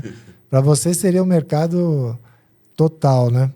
Porque eram os cartunistas que tinham na revista. As colunas e a ilustração. Não tinha. Uma das poucas matérias com foto que foram feitas foi uma que eu fiz, que fui para a Serra Pelada. Era Serra Pelada, até a Serra era pelada, tudo. Fui fazer uma matéria lá. Mas aí teve foto. Mas, no geral, era só ilustração. Mas eram todos os diretores de arte aqui de São Paulo que decidiam essa parte. A gente não se metia. Eu ficava mais nessa parte do confronto direto lá. E qual é o sonho de mulher que vocês tinham para publicar e nunca conseguiram? Várias, né? Mas tem o top 3 da lista do Jackson? Posso dizer, a própria Camila Pitanga, que a gente sempre tentou, Carolina Dickmann, que nunca posou, nem vai posar, Luana Piovani, quem mais? Gente, Malu Mader. Algumas que eu fiquei até amigo de tanto que eu ligava para elas e acabou não saindo na Playboy. Mas a Malu Mader foi uma que... Ela acabou fazendo um ensaio preto e branco, não nu, assim e tal, mas não fez. Era muito difícil. Eu tenho toda a lista dessas mulheres assim que não toparam fazer, tudo nesse Excel secreto que eu tenho aí. Eu vou contar uma história, cara. Uma vez eu fui para a Coreia, né? E um coreano que foi comigo chegou na alfândega e o cara tava levando uma porrada de Playboy, cara. E aí, na Coreia, os caras tiveram que aprender, né, as revistas, porque não podia entrar com revista de mulher pelada na Coreia, cara. Eu achei muito engraçado isso. E aí o coreano que me levou ficou totalmente sem graça, né? Porque ele acabou... Né, eu vendo que ele estava levando as revistas e eu achei interessante um país, né, proibir que você entrasse com revistas de mulher pelada. Aqui era meio proibido, né? Nos anos 70, assim, era... Só aparecia um peito e meia bunda, né? Não era assim as revistas, né? Era censurado? Aqui era, né? Era censurado. A gente não, o que a gente conseguia ver, moleque, era importado, né? Agora veio uma coisa na minha cabeça. Já veio, própria Playboy, né? Não já era... veio tipo uma ligação, tipo... Não estou falando, vou falar de uma maneira figurativa, por exemplo, um presidente da República pedindo, eu quero que fotografe essa mulher... Estou falando assim, um senador, um governador, né, um ministro. Teve do Renan Calheiros, né? Aquela história do Renan Calheiros. Essa foi... Lembra dessa história? Não. Conta pra gente. Era a namorada dele, que a gente botou na Playboy. E... Pois agora não lembro o nome dela. Que foi um contrato bem difícil de fazer. Ela era apresentadora da Globo lá de Ele Brasília. tem um filho com ela, eu acho. É, né? É. Aí ela separou dele, foi uma separação meio tempestuosa, assim. Aí fiz a contrato para contratar essa mulher. Foi uma coisa assim... Parecia que você estava num jogo, num thriller, sabe? Porque tinha que fazer tudo escondido. Porque imagina se a política descobre, né? E o Renan Calheiros poderia barrar. Então, para fazer a negociação com ela e com o advogado dela, para você ter uma ideia, eu fui para um hotel aqui em São Paulo, mas não era um hotel 5 estrelas, era um hotel 2 estrelas. Um hotel bem furreca, assim mesmo. Combinamos nesse hotel, numa salinha, aluguei uma salinha desse hotel furreca e fomos lá para fechar o contrato com ela para fazer a Playboy. Né? Mas aí ele não queria, né, que ela pousasse, era isso? Ele não queria. Eu tô falando... Pousando, não. Não, assim, de ligar, pedindo, não. Para mim, não. Pelo menos comigo não aconteceu isso. Acontecia, assim, de pessoas da sociedade querer empurrar a namorada. Isso sempre, né? Tá. Isso, aquela turma lá do Rio todinha, né? Tinha algum fetiche, por exemplo, de pedir para uma grande atriz grávida pousar? Ou chegou a rolar de alguma Playboy ter mulher grávida pousando? Eu acho que não. Acho que grávida não teve, não. Que eu me lembro, assim, posando, não. A Playboy fugia um pouco desses fetiches, essas coisas, né? Tentava, né? Fugir. E, às vezes, fazia alguma coisa... A Playboy já se ferrou muito às vezes, com alguma por exemplo, um contrato que teve com uma garota que era sósia da Luísa Brunet, né? Eu contratei ela lá no Rio. Mas eu contratei uma menina bonita que estava lá, né, desconhecida, e aí mandei as fotos de teste que a gente fazia de biquíni e tal, assim, para São Paulo. Eles olharam e falaram, nossa, ela é a cara da Luísa Brunet, né? Pode contratar. Aí contratei. E aí eles fizeram as fotos dela sem falar para ela que ela ia sair como sósia da Luísa Brunet. E aí foi feito esse ensaio, né? E aí, na chamada... Isso, mas aí no editorial da revista está escrito lá, fulana de tal, posou e tal, como fosse um ensaio para Luísa Brunet. Mas no ensaio em si estava escrito assim, Luísa Brunet. Uma noite com Luísa Brunet. Só isso. Só que não era Luísa Brunet. E isso eu ganhei, a minha amiga Luísa Brunet ganhou, segundo ela, disse para mim, 2 milhões de reais na época com essa coisa. Sem ter mostrado a pedereca. Sim.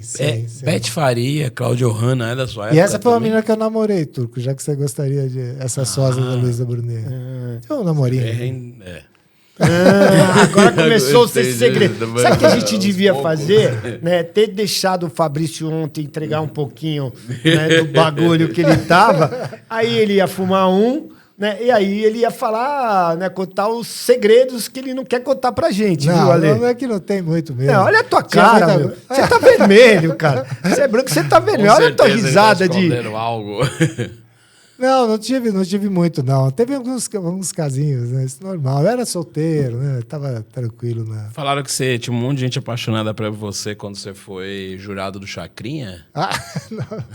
Cara, isso é bom para ter uma noção do que é a televisão, né? Principalmente naquela época, era 60% de audiência, né? Eu fui dar uma... O Chacrinha me viu dando uma entrevista no Sem Censura, na época, era um programa da TV educativo, e me chamou para ser jurado lá, e me botou lá, do lado que maravilha. Fiquei bem assustado, assim, mas foi legal. Mas para você ter uma ideia, quando era uma gravação que trocava a fita, né? E aí, quando tinha que parar para trocar a fita, e você ficava de bobeira ali, podia fumar. Tinha slow motion de eu fumando, assim, no júri do Chacrinha. Coisa que a gente não imagina hoje em dia, né? Quando acabou a fita lá, tinha as meninas gritando, né? Aquelas meninas do auditório, né? Gritando, você quer? Vem aqui e tal. Falei, pô, deve estar querendo posar para Playboy, né? Porque o Chacrinha falou, né? Da Playboy e tudo. Aí eu cheguei assim, pertinho assim, para tentar ouvir o que elas estavam falando. Eu voltei para o microfone, Matheus. Cheguei perto assim, para ver, elas me agarraram, tipo assim, como se eu fosse uma celebridade. O Cauã Raymond, Isso. sabe? Me agarraram, me abraçaram, não sei o quê. E aí saí como se fosse uma celebridade. No dia seguinte, no centro do Rio, dando autógrafo na Avenida Rio Branco. Cara, era punk o negócio. Funcionava. Imagina rápido. o sujeito na novela das 8 o tempo todo, não sei. Cara, tiveram mulheres que saíram muitas vezes na Playboy, né? Tipo, Beth Faria, Cláudia Hanna, é da sua época também? Foi da sua gestão? Cláudia Hanna, Cláudia Raia. Cláudia Raia, assim, por exemplo, Cláudia Raia era... se falava é muito legal, porque tem essas histórias de contratação, assim, são bacanas, porque eram com elas, né? Direto. Então você estava lá com a Cláudia Raia a quarta vez contratando Quarta ela. vez, vamos lá. Aí, não, vamos no restaurante tal, um japonês bem caro. Não, ela já combinava comigo. Que hoje é dia de ganhar dinheiro, né? Vou pedir aquele restaurante, tá bom. Aí já pedia, já encomendava o vinho e tudo, e eu tava lá, né, na boquinha junto. Aconteceu uma vez com a Lúcia Veríssimo, que era uma atriz bem famosa também, dela falar assim, olha, liga pro maître lá do Antiquários e fala que você quer o cordeiro da Lúcia Veríssimo, que tem que pedir uma semana antes, tão difícil que é e tão caro que é a porra do cordeiro, né? Então, tinha essas coisas, esses ritual, glamours, né? assim, né? E já houve, tipo assim, você já tinha contratado, né, já estava tudo certo, ou já tinha pousado ou não, de uma delas acabar te assediando, né? Porque você já tinha contratado, não era esperando que você contratasse depois, mas já estava resolvido o problema, né? E já aconteceu Não, já isso? aconteceu de eu namorar, de eu ter namoro, assim, né? Com a Françoise Forton, eu namorei ela. Quem mais? Não, esse foi depois da Playboy. Somente. Mas A gente só foi ela? comemorar, né? Enchemos a cara lá comendo ostra, aí não teve jeito. A ostra é afrodisíaco. Eu namorei ela uns 4 meses, assim, depois ela me deu o pé na bunda. Pô, mas deixa eu te falar, né? Namorar uma mina da Playboy não deve ser fácil. Agora tem né? uma curiosidade, Ale. Pra menina ter dado um pé na bunda. O cara, ele usa um tênis 43. Se a lenda for... 46. 46. Se a lenda for verdade, cara... Porque tem a letra do L, né? Tem a lei do L, que é o contrário, né? Sabe dessa? Não. Sabe, não. Não vou sei. falar. Fala aí. Turco. É uma piadinha, velho. A lei do L, que o cara baixinho é assim, né? E o grandão é assim. Olha aí. Não, mas aconteceu isso com a Françoise, assim, ela faleceu, né? Há pouco tempo. Naquela época, ela já estava se recuperando de um câncer e tudo, um câncer no ovário. E eu como moleque, né? Eu era bem moleque, assim. E sabe como é que você saía com uma atriz da novela das 8, sem ninguém ver? Não fazia nada, cara. Ela fazia a gravação lá na Herbert Richards. Eu ia lá com o meu Voyage, parava na porta, ficava esperando, ela entrava no carro e ia embora. Não tinha paparazzi, não tinha nada. Não é outras épocas, né? Não tinha paparazzi. Além da Playboy da Cara, você trabalhou em outros veículos? Como Na é que Quem foi? também. Também no Portal IG, muitos anos, porque numa época bem áurea, assim, do Portal IG, que a gente tinha bastante dinheiro para produzir tudo. Também chefiando a sucursal do Rio.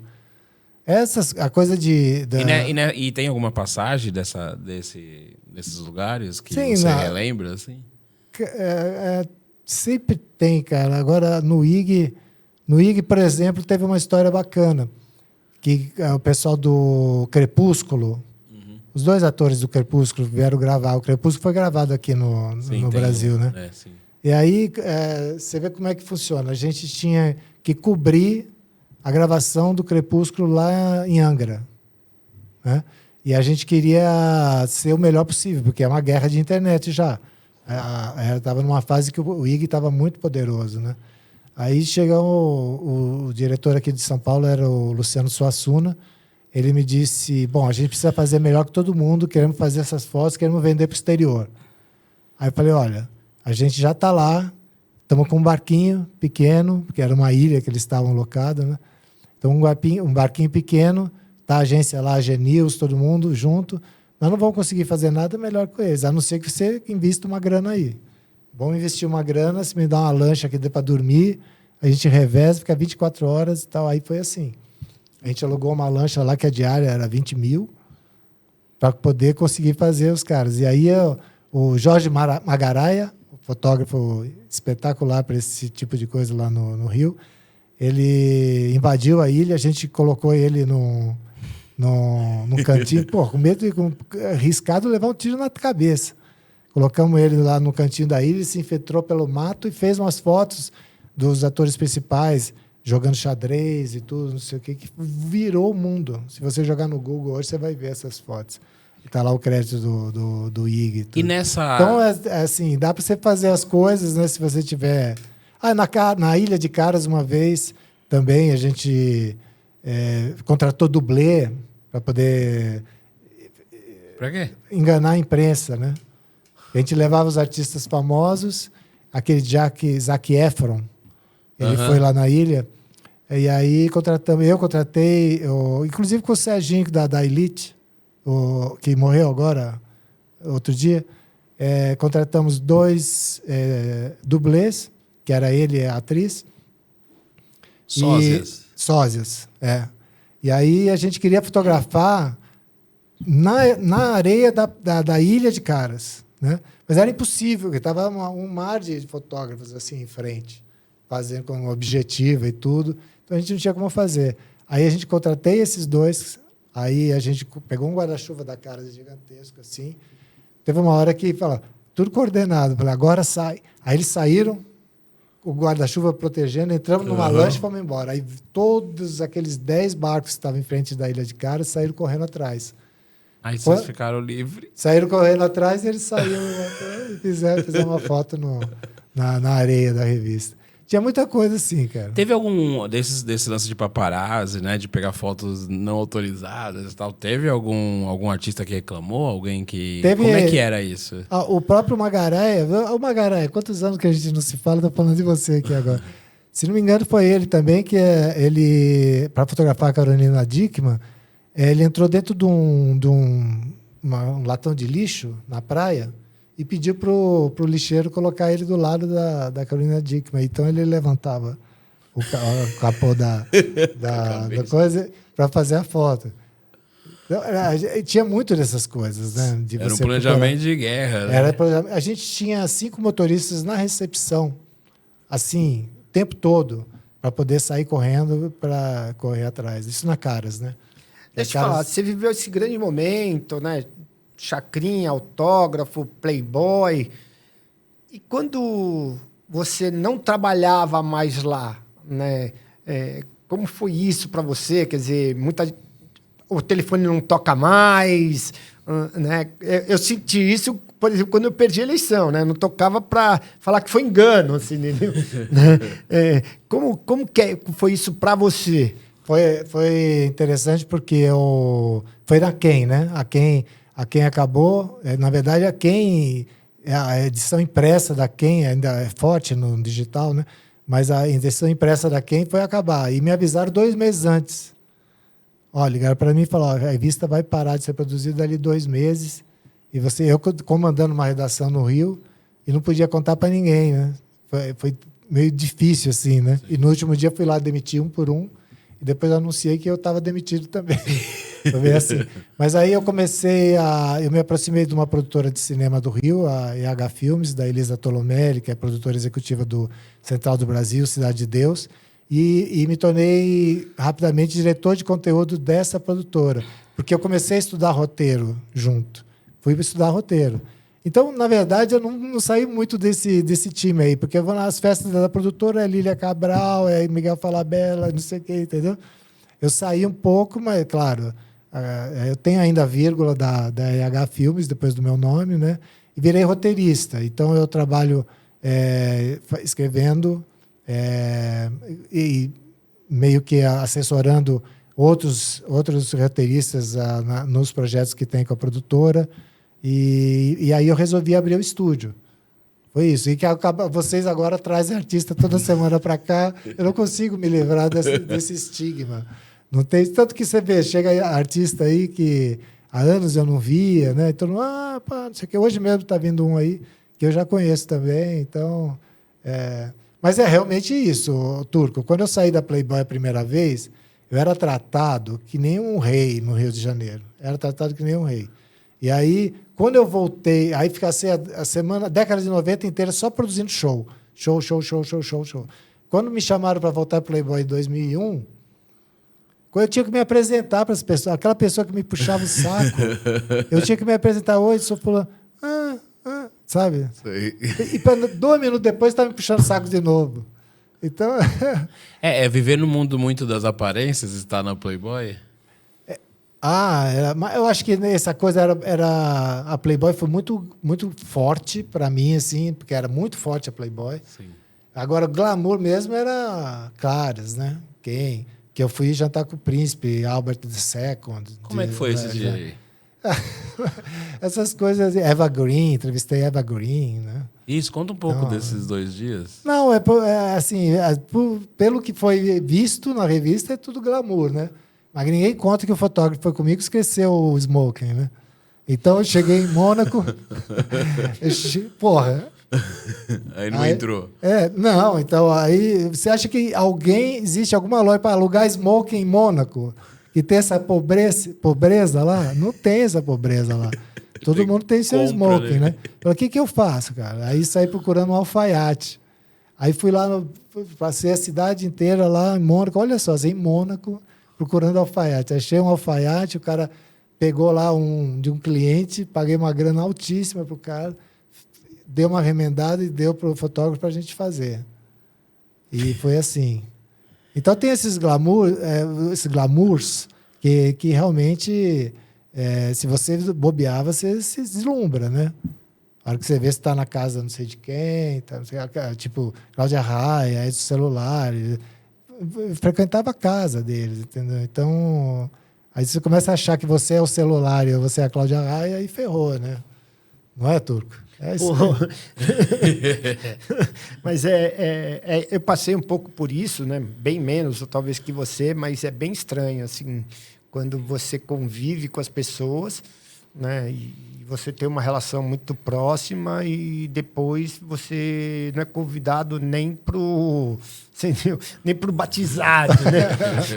É assim. Ou nem pro velório, que é a coisa mais chata, né? E você agora, fazendo podcast, é totalmente diferente, ao mesmo tempo você falou, né? Estava no mesmo ramo. Como é que você vê essa diferença hoje em dia com a internet? Hoje em dia hoje em dia eu tenho a minha própria TV, né? Porque o estúdio é a minha própria TV.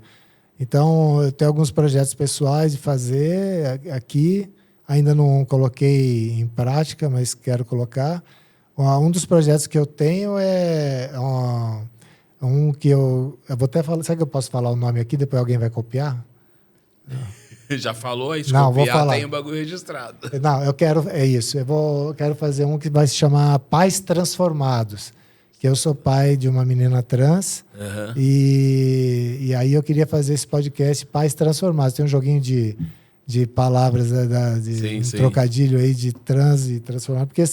Porque o pai realmente se transforma, né? Total. Eu graças a Deus, nem precisei me transformar muito, porque apesar de eu ser um cara que trabalhei nas revistas machistas e tal, não sei o que lá, e eu nunca fui esse cara, né? Então, pegando esse gancho, né? Como é que é ser o pai de uma pessoa trans e todo esse contexto que você viveu? Como é que foi essa experiência? Cara, tá sendo, né? Porque agora eu sou pai para sempre, né? Então, não tem... No começo é um pouco estranho, porque você assusta. Então, você fica mais preocupado com a saúde, né? Da minha filha, né? Então, quando eu tive a notícia, foi muito rápido, assim. Uma semana ela falou que era bi, depois de uma semana, ou poucos dias, ela veio com a notícia de que, na verdade, era uma mulher trans. E ela falou essa parte de ser bi, falou para mim, mas a parte de ser trans falou para a mãe, que não morava mais comigo, a gente morava perto, né? Aí a mãe me liga, você vê como é que é a situação. A mãe me liga, fala assim, não, ela disse, preciso falar com você, urgente, vamos encontrar na padaria, aí, que é pertinho, né? Aí fomos para a padaria. Quando eu estava chegando perto da padaria, já comecei a achar, pô, será que ela está querendo se matar? Será que ela está com algum problema assim de psicológico e tal, né? Então, quando a gente encontrou, assim, antes de chegar na padaria, eu falei, mas fala logo, o que está acontecendo? Ela quer se matar? Aí a mãe da minha filha falou assim, não, ela disse que é trans. Aí eu falei, ufa. A minha primeira reação foi assim, ufa. Mas sabe? existia, por exemplo, não sei se você tem irmãos, né? Tios, aquela coisa toda. Existia um preconceito de alguns parentes ou de alguns amigos teus em relação... Acho que pode ter havido alguma coisa velada, assim, mas porque isso foi no fim do ano. Logo depois teve um Natal, e que era a vez dela ficar comigo, porque a minha ex-mulher mora no Rio, então um ano lá, outro ano aqui. Uhum. Aí era a vez dela ficar comigo. Eu só avisei a família assim, olha, tô indo lá para Augusta, primeira vez que ela vai comprar roupa feminina, e eu que vou fazer essa compra naquelas lojas queers que tem por ali, né? Sim. E ela vai vir vestida do jeito que ela quiser. Tá certo? Só avisei. Então foi meio assim. E foi tudo bem, sabe? Tranquilo, família é legal. E o que você fala para os pais que às vezes Mas não é estão... todo mundo, né, cara? isso. O que você fala para o pai e para a mãe que às vezes estão numa situação dessa ou não vem abertura para conversar Você tem com o que filho? aceitar, você tem que facilitar as coisas, sabe? Eu, quando eu consegui que ela... esforço dela, esforço da mãe, também esforço meu de que ela mudasse o nome, sabe? Fomos lá no Poupa Tempo, fiz um post, né, segurando a identidade nova. Isso é uma comemoração na família, né? Então, mas eu sei que não é bem assim, né, com outros. Eu já encontrei pessoas aí que eu ajudei, que foi expulso de casa, um menino trans que eu conheci fazendo uma Xerox. E o cara não tinha onde ficar, não tinha como trocar de nome, não tinha nada. Aí eu peguei, ajudei, encaminhei para a prefeitura, uma amiga que tinha na prefeitura. Então, esse tipo de coisa que eu tento fazer, né? E com esse podcast que eu quero montar, é um pouco para isso também, né? Total. Porque pai se transforma, para você falar com o pai, porque o pai é o entrave, né? Não a mãe. Em geral, é o pai. A maioria, né? Tem mãe também, mas a maioria é pai que há uns 5 que anos cria atrás. problema, né? Isso, há uns 5 anos atrás eu fiz uma série só com mães de pessoas trans, com vários vídeos, várias entrevistas, inclusive próximo, né, da nossa família tinha uma mãe que, né, tinha um filho trans e tal. E é isso, você falou, né? As mães geralmente são as que acolhem e a dificuldade é com os pais, né? O homem é muito difícil de abrir a cabeça para esse tipo de assunto, né?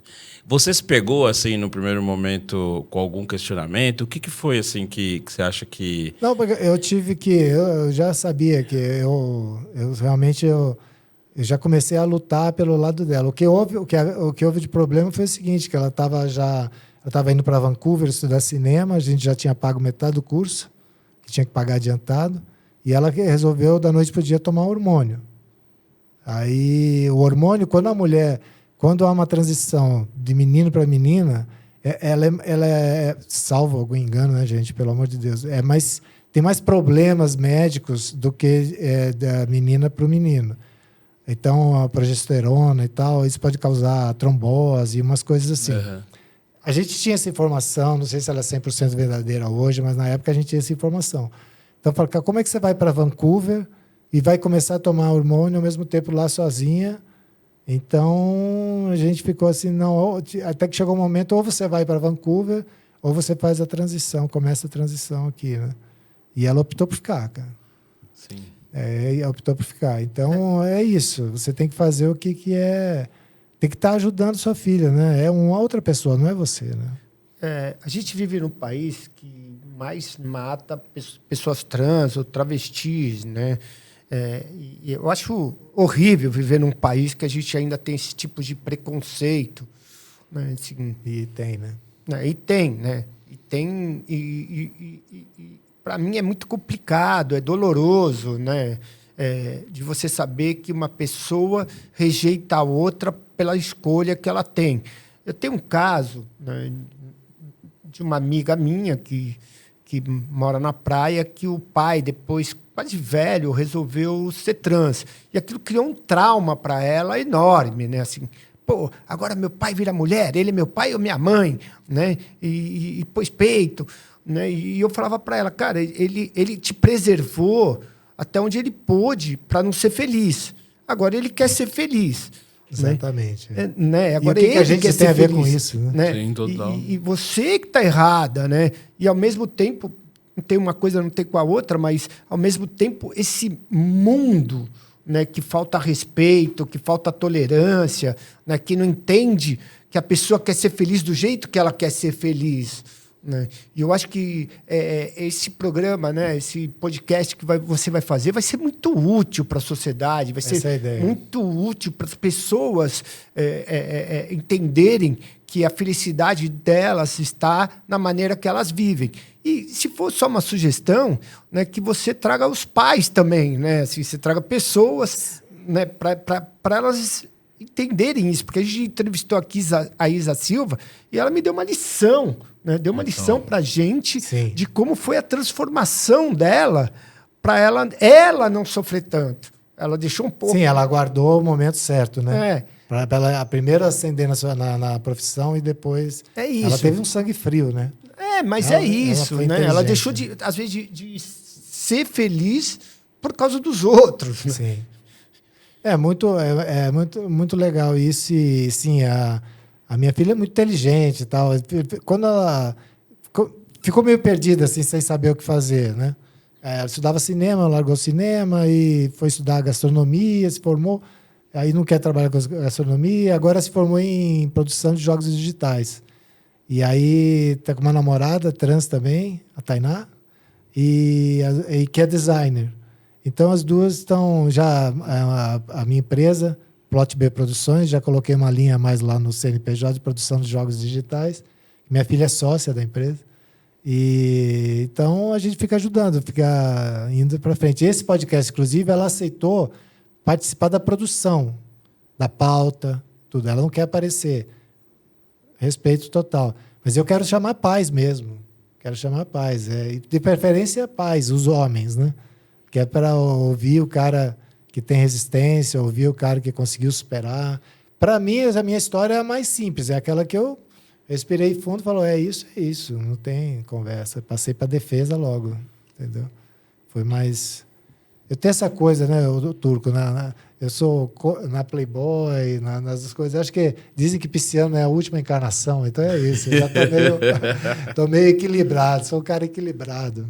Não, eu te dou parabéns, né? Porque às vezes as pessoas preferem ter um filho ladrão, bandido, assassino, do que ter um filho ou uma filha trans. Não precisa ir longe, né? Basta ver algum político nosso aí que prefere isso, né? Mas isso é maluquice, né? Completamente maluquice. Você preconceito, né? É crime até, né? Vamos falar. É um crime. E você sabe que é uma coisa que acontece assim... passou, por exemplo, minha filha ficou muito tempo meio que só no computador e tal, depois que começou a transição, né? Aí, então a gente ficava preocupado, precisa de sair de casa, etc. Aí mudou para São Paulo, veio morar comigo. Então só moro eu e ela, né? E aí já arrumou sua turma aqui, e aí sai. E aí, meu Deus do céu. Saiu. E o medo. Né? E o medo, Sim. né? Tem uma filha trans que está saindo por aí, pegando ônibus, né? Passeando pela cidade toda, então você fica com medo. Então, olhar no relógio e tal. É o que você falou, tem muita violência, né? Há uns 10 ou 15 anos atrás, eu contratei, talvez, né, porque eu entendo, assim, que era difícil, eu contratei uma trans para trabalhar na loja, né? E talvez das marcas pioneiras em colocar trans para desfilar foi a Cavaleira, né? A gente adorava. E no penúltimo desfile, tinha um rapaz trans que, na última entrada, foi a última entrada, cara, que ele tirou, assim, a roupa e respeite os trans, né? E, cara, isso saiu em tudo que é lugar. E eu achei maravilhoso, né? Assim, primeira coragem da marca em passar essa mensagem para as pessoas, entendeu? Porque existia... Estou falando isso de 4, 5 anos, 6 anos atrás, existia muito mais preconceito do que tem hoje. Hoje, a sociedade não aceita, mas tenta, pelo menos, respeitar em função de lei, né? De crime. E você tem hoje, né, grandes pessoas do mundo pop, do mundo político, que são pessoas trans, né? Então, você tem hoje até alguns exemplos, né, de pessoas que vão contribuindo para esse respeito acontecer, mas realmente... É um país, né, violento demais com essa questão, né? E agora, estando aqui em São Paulo, eu vejo muito bem a diferença, né, em relação ao Rio nesse problema. São Paulo é mais amigável para as pessoas trans, né? Então, você anda na Paulista lá, sábado, domingo, assim, tá todo mundo lá e, né, sem medo de nada. É um lugar que já está muito mais avançado. Por isso eu fico mais tranquilo. Você sente que no Rio de Janeiro é diferente? No Rio, qualquer outro lugar, né? Sim. Fico muito mais tranquilo com ela aqui, comigo, do que lá no Rio, por exemplo. Aqui, São Paulo, claro, a gente sabe, né? Tem de tudo aqui, mas é uma cidade muito mais amigável. A Cavaleira é uma marca paulista, né? Já faz isso há 6 anos, né? Então, é muito mais avançado, né? E por isso eu me sinto mais seguro aqui com ela aqui, do que em outro lugar do Brasil, qualquer outro lugar. Você vai para o Sul, imagina no Sul. Nem imagino, cara. Eu queria falar uma pergunta aqui, a gente tem um tempinho aí final. A gente está falando do final da Playboy. E recentemente agora a MTV, né, fechou um monte de canais e a gente também viveu essa época da MTV ser um grande veículo e tal. Como é que vocês veem esses finais desses ciclos? Assim? Olha, cara, eu vou te dizer que... Você também, a MTV deve ter mostrado Cavaleira demais, né? Não, eu entrava pela porta dos fundos lá, né? Eu era amigo do Janca, uma grande figura, que era o dono, o sucessor da Abril. E ele falava, eu não quero ser sucessor de Abril, né? Eu quero tocar minha vida. E aí a MTV foi para ele, né, uma válvula de escape. E eu entrava pela porta dos fundos da MTV, né? Então, eu conhecia quase todos os DJs, eram pessoas que eu convivia, né? E aquilo era um sucesso, né? Eles usavam muito a Cavaleira, né? E tinha um poder dentro da comunicação dos jovens que era absurda. É, né, como se fosse o Instagram e o TikTok inteiro, né, MTV, né? Eu acho que era mais o YouTube, né? Porque o vídeo... Também, né? Como todos juntos, né? Tudo isso. E aí, quando a gente vê acabar, não é que ela acaba porque ela quer. Ela acaba porque houve essa transformação, né? Assim, hoje as pessoas querem, por exemplo, ver o vídeo que ela quer, né? Não que a MTV vai escolher, né? Que é a história que o Tatola falou aqui da rádio. Eu acharia legal que ela continuasse a manter o padrão que ela teve, porque a 89 acaba de completar 40 anos. Então, eu não sei se geralmente quando ela é vendida ou a pessoa não promove coisas novas, porque a MTV tinha um programa que era o Barraco MTV, que era muito importante, né? Que, na verdade, era um podcast, né? Se você for olhar, era um podcast. Então, Total. você tinha a Marina Persson, que falava de cinema. Então, cara, você queria assistir para você ver quais são os filmes que eram legais. Então, não era só a música. Tinha um conteúdo muito apurado. Então, a maioria dos VJs, né, conseguiram seguir aí uma trajetória fora MTV. Marcos Mignon, né? Aí... Marcos Mignon, tem Astrid, né, tem o Thunderbird, o Gastão, né, que Essa é a primeira geração mesmo, né? Tem uma outra pessoa que acabei de esquecer o nome, que foi um grande apresentador até da Rede Globo, né? E, por exemplo, o Jorjão, que era um cara dos bastidores da MTV, foi trabalhar no Fantástico, né? Porque era tanto conteúdo bom que eu acho que se perdeu isso. O conteúdo bom ficou Era o Zeca ruim. Camargo, né? O Zeca Camargo. Zeca Camargo. Zeca Camargo. Que foi para Globo. Isso. Né? Então, para mim, foi essa transação que eu acho que eles também se perderam, né? E das mudanças que aconteceram. Então, eles foram buscar outro tipo de audiência que não é legal. Eu com a ex sei lá, né? A minha filha até que assiste, né? Tem 24 anos, até que assiste. Eu nem sei mais o que é MTV. Né? Eu nem sei. Como a Playboy. A Playboy tinha lá as mulheres peladas, mas tinha um conteúdo editorial que era misturado uma Veja, né? Era uma Piauí hedonista. Era uma Veja. Você gostava de ler as entrevistas ali. E todo mundo precisa ter...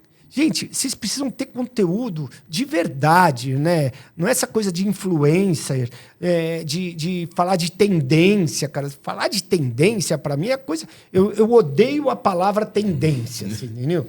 Né? Porque... Para fazer uma matéria na Playboy, naquela época, você tinha um mês para fazer. Você ficava um mês escrevendo uma pesquisa, fazendo a reportagem, escrevendo e tudo. Você tinha um mês. Era uma por mês que você fazia. Você imagina a redação, o tamanho dessa redação e tudo. Essa que eu fui para Serra Pelada fazer, por exemplo, cheguei lá para acompanhar aquela cantora Sol, que era uma rival da Gretchen, fazendo show para garimpeiro. Só que cheguei lá, morreram 11 pessoas, despencou um barranco e acabei sendo indicado ao Prêmio Abril de Jornalismo porque eu misturei as duas histórias. Virou um faroeste, sabe? Assim, uma mulher fazendo show para garimpeiro, 11 pessoas morrendo... tiro, porque a gente estava com a Renata Falzoni, vereadora atualmente, era eu e ela que fomos para lá, ela doidinha, né? E destemida, né? E saímos de lá debaixo de tiro, que achavam que a gente estava ali para divulgar e para a Vale entrar, enfim, umas coisas assim. Então, imagina como é que era isso antigamente. Hoje em dia, você vai fazer a matéria... Hoje é 5 por dia com IA. A própria Piauí, né? A própria Piauí continua com esse esquema de grandes reportagens e tudo, mas são raras, né? Cada vez mais raro. Né? E, Ale, como que você vê aí o final da MTV? Porque tem uma coisa que é estranha, né? Você pega um clipe, tudo bem, né? A MTV falava mais de músicas alternativas tal, e hoje o que faz grande sucesso é o sertanejo tal, mas eles poderiam colocar. Mas você vê clipe que tem 30 milhões de views, né? 40 milhões de views, 1 bilhão de views, enquanto, às vezes, a MTV nunca teve isso de audiência. Sim, eu acho que tem essa coisa. Você é líder numa área e a tecnologia que você falou, veio uma nova tecnologia e se você não acompanha, o tempo passa e, às vezes, né, a gente tem um exemplo lá da Kodak, que era rei das fotos, e aí, né, veio a fotografia digital e a empresa faliu. Acho que a MTV passou por isso que você falou mesmo, assim. Acho que eles não conseguiram acompanhar, né, essas mudanças. E também, às vezes, era talvez uma estrutura tão grande que não se... Né, com cada artista fazendo o seu próprio canal, a comunicação se diluindo. Então, perdeu a força, não tem mais a função que tinha, né? Então, hoje, você pode ver que acabou a revista Bis, acabou todos os grandes veículos que falavam de música. Hoje, o próprio artista se divulga... E hoje eu acho que migrou, né? Hoje, a MTV de hoje é o Spotify, né? Para música, hoje, quem manda na música, a gente saiu, às vezes a gente tinha um monopólio ou uma briga entre grandes gravadoras, a MTV, para ver quem que, né, ditava, né, o próximo hit. Isso aí, hoje, você tem uma coisa global que manda na música inteira e isso tem, acho que, na verdade, acaba empobrecendo o mercado, porque quando você não tem concorrência...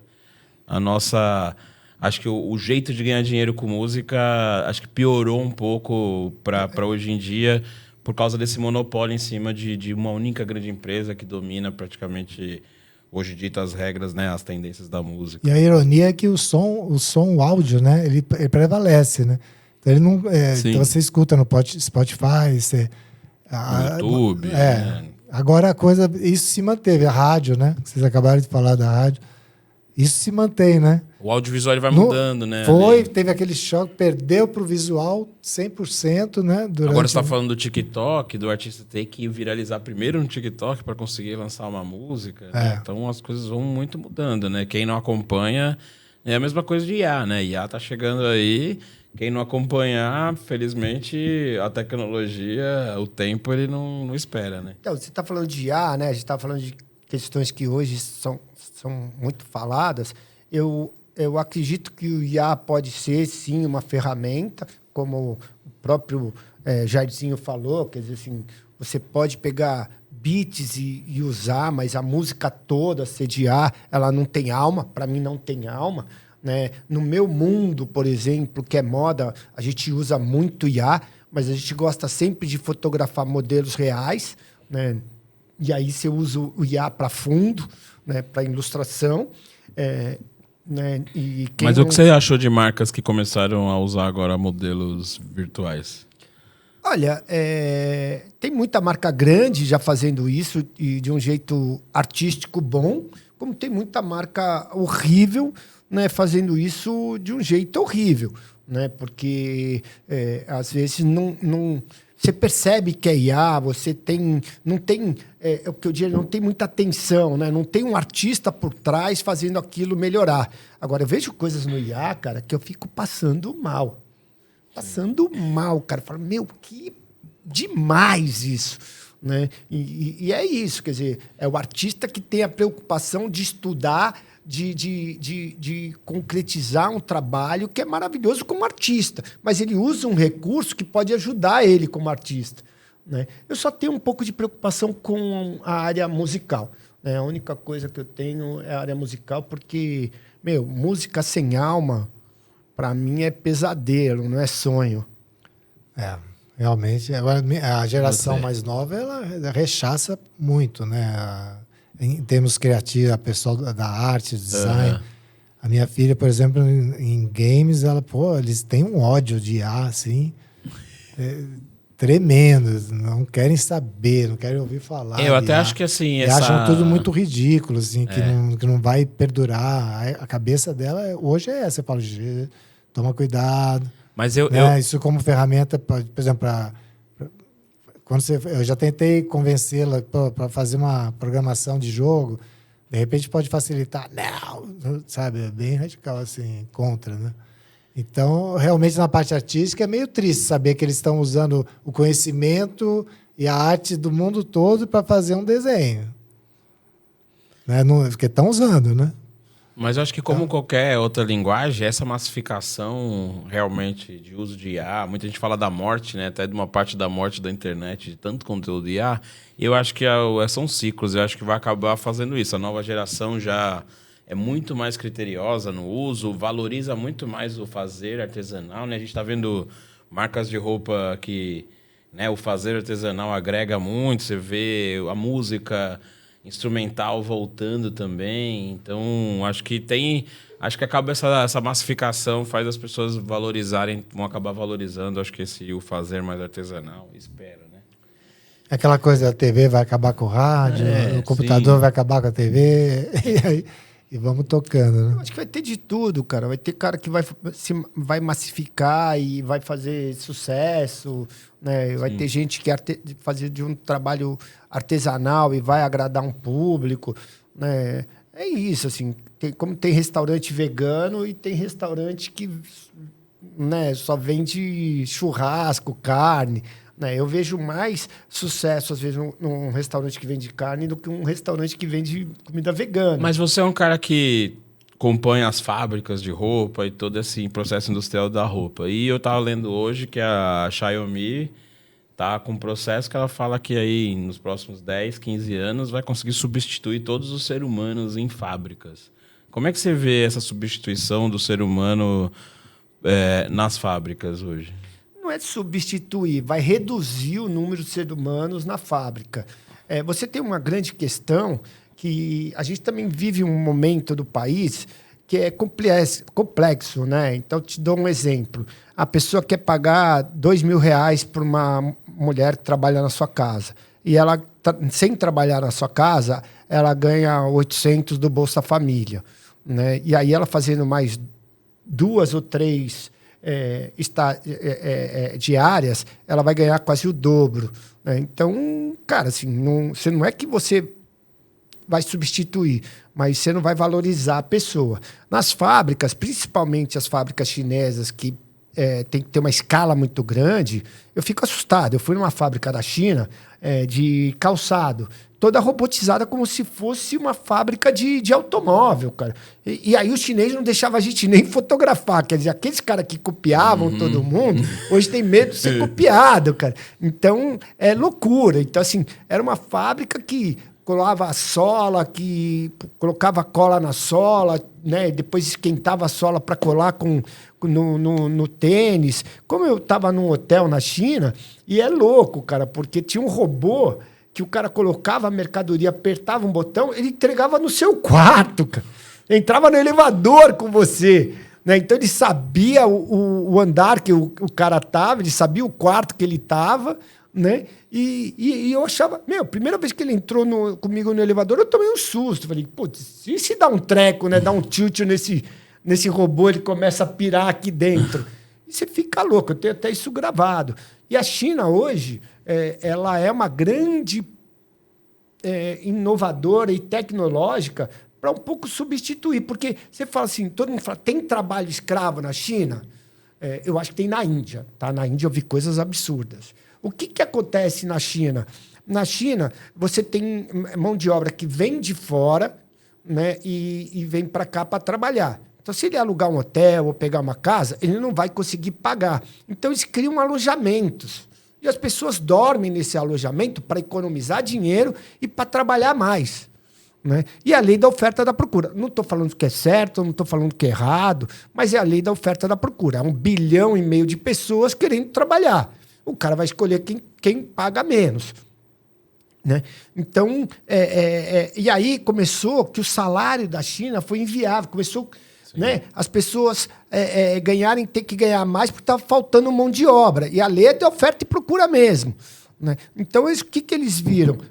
Vou robotizar algumas questões que o ser humano faz. Aí eu vejo máquinas para produzir roupa que é absurdo. E a qualidade, ela fica melhor que um ser humano fazer.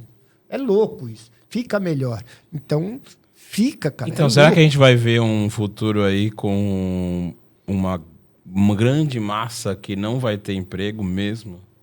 E aí o Suplicy estava certo, e o que é a renda universal vai ser a solução, porque não vai ter emprego para todo mundo? Não, eu acho, cara, que uma coisa essas questões sociais, elas são necessárias, independentemente, né, que eu falar, não tem quem vai trabalhar. Cara, você quer que o cara trabalhe na sua lavoura, né, ganhando uma miséria, assim, né, quase trabalho escravo. Inclusive, tem até uma história do sabotagem, né, que ele fala assim, eu até queria discutir isso quando vier, eu vou deixar isso para discutir quando tiver alguma pessoa preta aqui, que eu acho melhor, né? Então, e a gente tem que criar uma nova ordem econômica, gente. Né? Assim, não sou... Isso.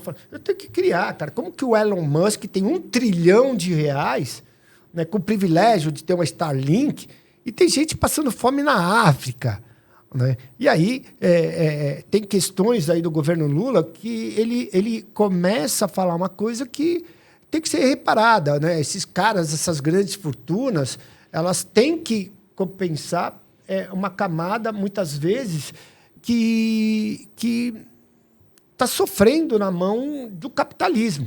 E grandes fortunas foram conquistadas justamente por causa disso, né? É isso, né?